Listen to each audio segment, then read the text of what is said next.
Il est 6h35 sur Europe 1 et une bonne nouvelle ce matin sur le marché de l'immobilier, la baisse des prix est bien amorcée. Et elle devrait se prolonger l'an prochain, effet de la hausse des taux qui se stabilise à 4,5%. Vous attendez peut-être le bon moment pour investir. Eh bien, il ne devrait plus tarder. Margot Faudéré, quand les taux amorceront leur décrue, il devrait y avoir des bonnes affaires à conclure. Oui, d'abord pour les primo-accédants, il faudra regarder du côté des plus grandes villes, à l'exception du sud-est.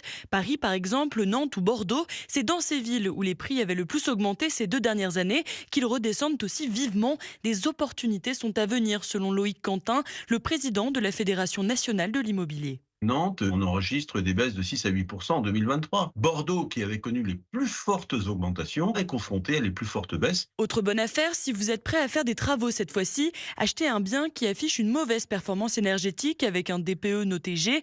Certains propriétaires souhaiteront s'en débarrasser avant qu'il ne soit plus possible de les louer dès le 1er janvier 2025. Dans certaines villes, vous allez pouvoir les acheter à prix réduit, explique Stéphane Domillard, cofondateur de l'Icaon Imo. Pour une ville comme Nîmes, dès lors qu'il est considéré comme une passoire thermique, en F ou en G, on paye le bien 13% moins cher en moyenne. En revanche, inutile de vous précipiter à Marseille ou Aix-en-Provence. Dans ces villes du sud de la France, il y a moins de biens avec un mauvais DPE et donc moins d'opportunités. Margot Faudéré.